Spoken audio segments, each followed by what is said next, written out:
what affected everybody down the line up to 1977.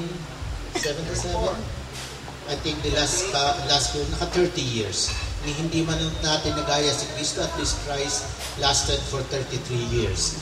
Ateneo de San Pablo lasted only for 30 years. So, that's the reason why we celebrate reunions medyo mahirap ng konti. Dahil, walang continuity Walang continuity. So, all of these are sad. Of course, your class also, you're the second class who produced a part of Natsa. Of course. That's a big achievement. Lumabasa ko yun. Tumatalon-talon ako. Ba't ka nga ba, David? Hinyo ka naman. Ano? But nung lumabas yung para exam results at Virgilius Mundo was top-notch, tumatalon-talon ako, parang ako magulang, because it's a source of pride for me na I was once part of the team which helped in bringing some sort of learning into your young minds. And I'm very proud of that. I'm very happy. Of course, you are all accomplished in your own ways. You all have your own accomplishments. Now, can I just call to the front some people? Can I call on Nilo Santiago?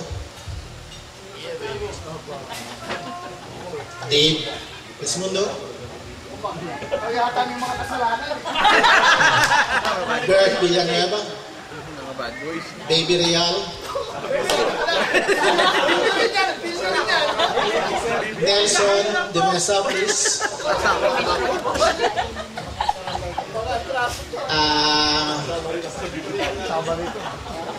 Danny Albero, please come forward. Archie Brion. Ano kaya? Boste? Boy Victoria, please come forward.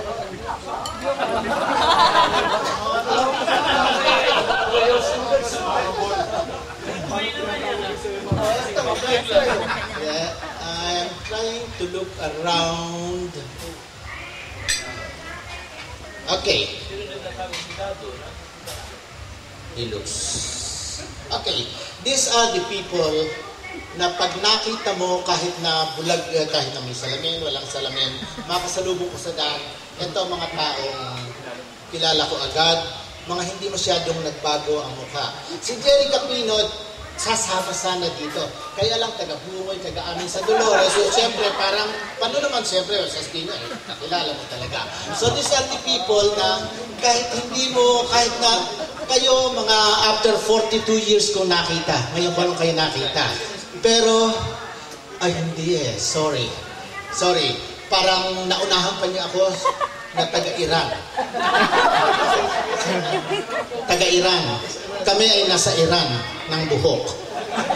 Naunahan pa nga niya ako. So these are the people, kanina nang nariyan ako sa unahan, sabi ko, ito yung mga tao na hindi dapat, hindi kailangan ng introduction. I knew them right away. Si Jacobo de Guzman sana kasama niya, pero bigla siyang umitim. Ang mistiso niyan dati Pag biglang sa kakakwari daw. Ayan, kakakwari mo dun sa may Lagna, sa may Dolores, sa may Dagatan. Ayan, naniting ka tuloy. Magsumprero ka nga sa susunod para bumalik yung kutis mo. So,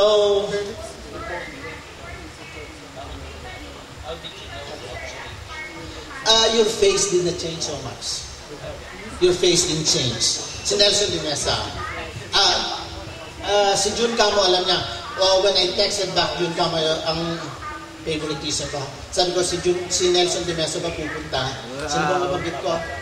If you kept my text, I think you were one of those whom I mentioned whom I wanted to see. Kasi doon sa basketball, kasi natatandaan ko yun Yung natatandaan ko. Pero alam mo, Nelson, hindi ka dapat natuwa dapat matuwa ka sana kung sabi ko, eto yung mga matatalino, gano'n.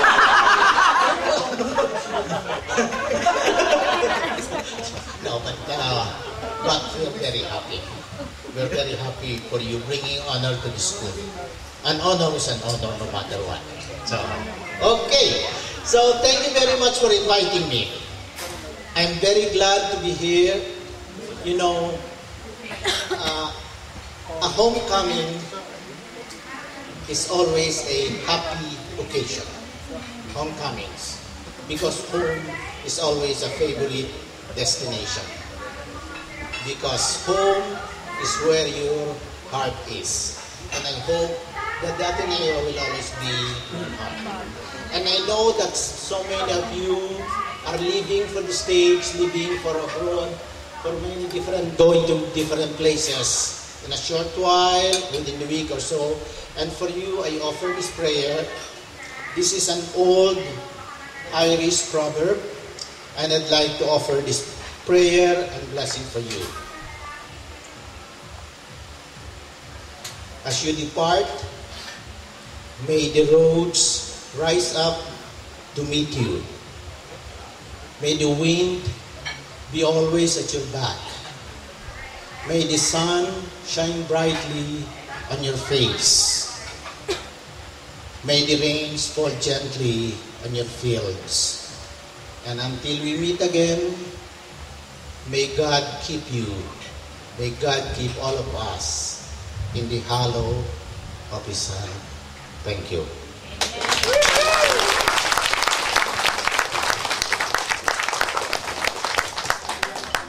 Thank you very much, Sir Freddy Amat. Next, may we hear a short message from Ma'am Aurora Valdeleon.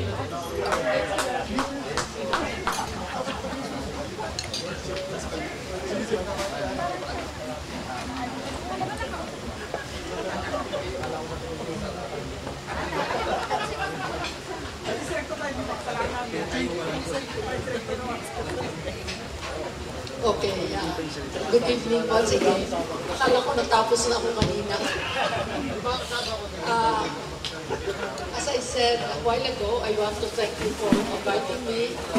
I never expected to be present. I never expected that grade school class 65 and high school class 69 of Ateneo will be able to have a reunion. And I was surprised when June Gamo went to my house and invited me to attend this gathering. I don't know, maybe late. I'm very happy to meet you. See, when Mrs. Calabia, Chief Calabia told me that you were going to have this reunion and we would attend, we started trying to recall who these boys are and how they...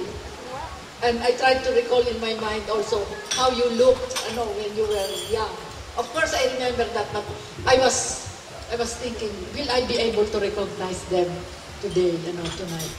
And I am glad that I was able to recognize most of you.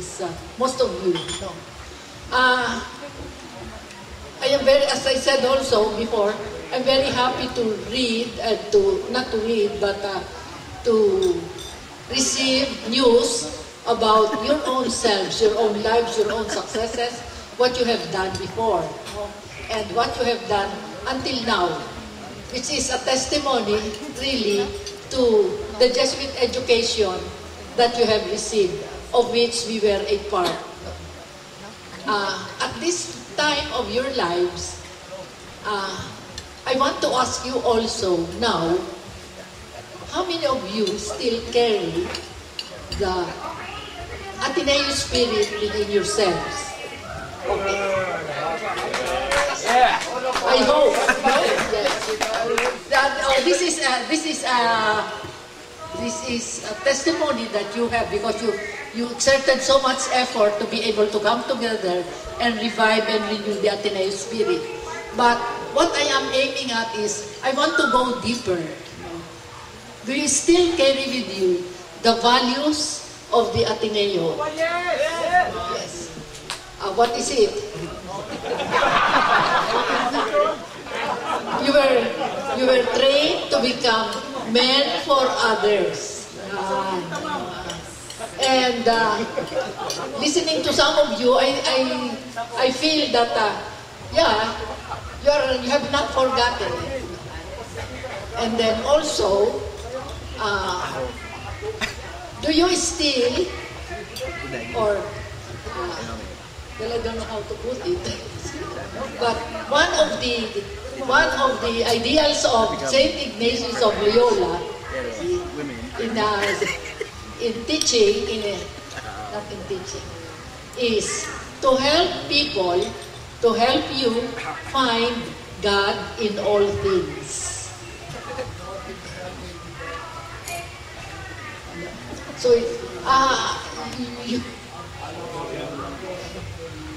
ad maiorem Dei gloriam is for the greater glory of God.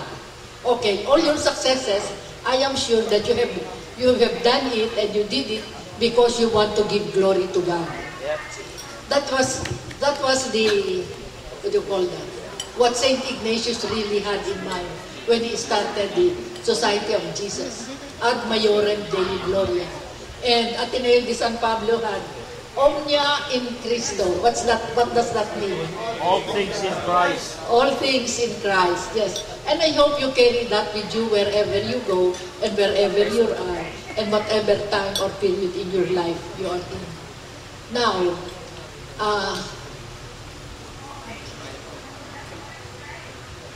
do you still go to Mass? Do you still receive the sacraments? Because that's the subject that I taught in Ateneo, no? All of you who were in the grade school,